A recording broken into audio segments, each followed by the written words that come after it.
기능 안전성과 사이버 보안은 모두 불합리한 위험을 체계적으로 제거하는 것을 궁극적인 목표로 공유하고 있습니다. 즉, 기능 안전성은 하라를, 사이버 보안은 타라를 활용하여 각각의 관점에서 위험을 도출하고 해당 위험을 제거하거나 경감하기 위한 조치를 수행합니다. 분야는 상이하지만 시스템에 존재하는 위험을 체계적으로 식별하고 이를 관리하는 엔지니어링 방법론이라는 점에서는 공통점을 지니고 있습니다. 이러한 관점에서 볼 때 두 표준은 V모델 개발 프로세스라는 공통된 기반 위에서 상호 보완적인 관계를 형성해야 함을 의미합니다. 두 분야가 긴밀하게 연계되어야 하는 가장 결정적인 이유는 사이버 보안이 기능 안전성 달성의 필수적인 전제 조건이기 때문입니다.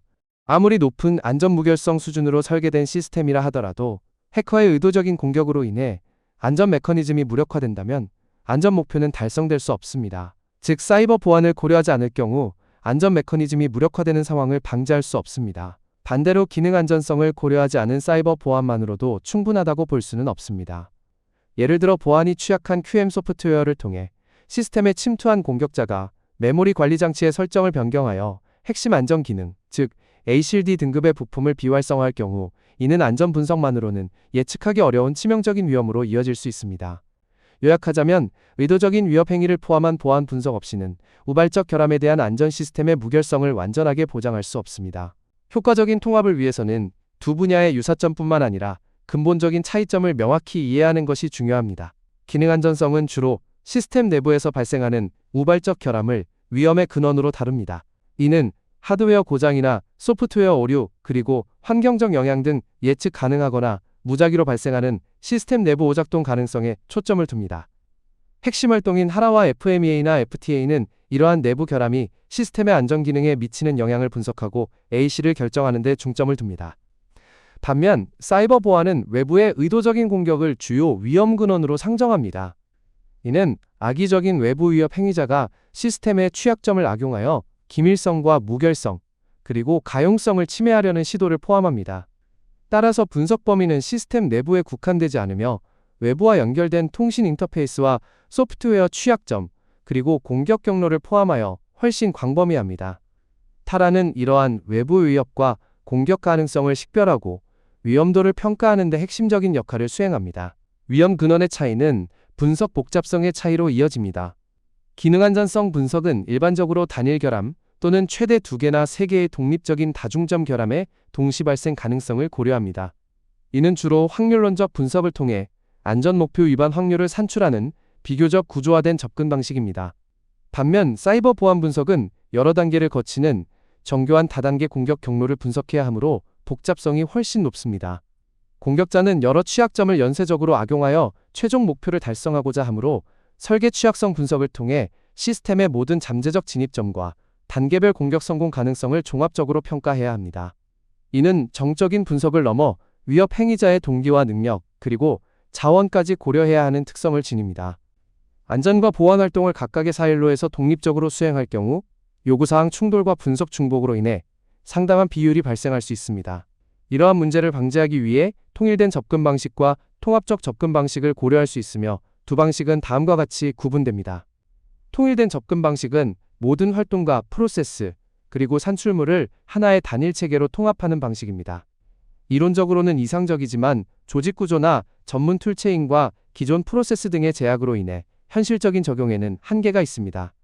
통합적 접근 방식은 안전과 보안 각각의 독립적인 프로세스를 유지하되 개발 생명주기의 주요 시점에서 상호 입력과 출력을 긴밀히 공유하고 교차 검토를 수행함으로써 일관성을 확보하는 방식입니다.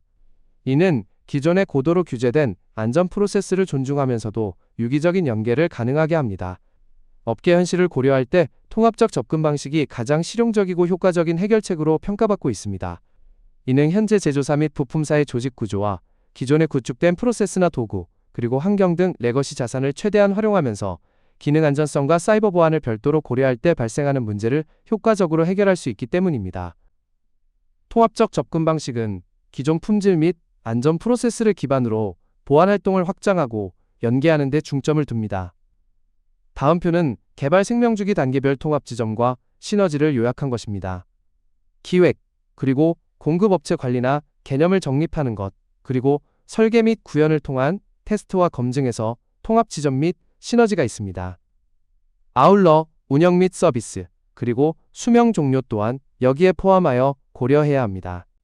개발 초기 단계에서의 긴밀한 협력은 불필요한 재작업을 방지하고 프로젝트 전반의 방향성을 결정하는 데 중요한 역할을 합니다. 아이템 경계의 확장으로서 안전 분석의 아이템 정의를 기반으로 하되 보안 분석을 위해 텔레매틱스와 OBD2 포트, 그리고 진단 도구 등 외부 인터페이스는 기능 안전성의 안전 분석 또는 사이버 보안의 공격 표면으로서 아이템 경계에 명확히 포함되어야 합니다.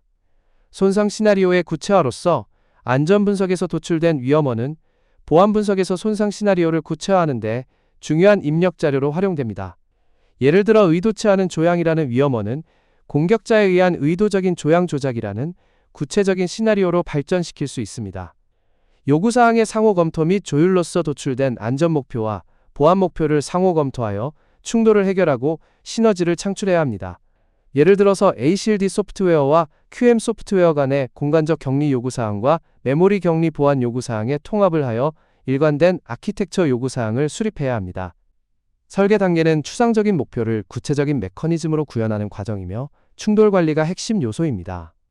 안전 및 보안 메커니즘의 상호 활용으로서 보안 기술은 데이터의 무결성과 신뢰성을 보장함으로써 안전 목표를 강화할 수 있습니다. 오류 대응 전략의 일관성 확보 또한 중요합니다. 안전을 위해 시스템을 즉시 정지시키는 안전 상태는 공격자에게 도스 공격의 기회를 제공할 수 있으므로 FTTI와 같은 안전 제약을 침해하지 않는 범위 내에서 기능을 점진적으로 저하시켜 제한된 모드로 전환하는 등 조화로운 오류 처리 정책을 수립해야 합니다. 또한 방어적 코딩 측면에서 안전 코딩은 하드웨어 결함 대응에, 보안 코딩은 의도적인 물리적 공격 방어에 중점을 두고 있으므로 조직 차원에서 이를 포괄하는 통합된 신뢰성 설계 원칙을 수립하는 것이 바람직합니다.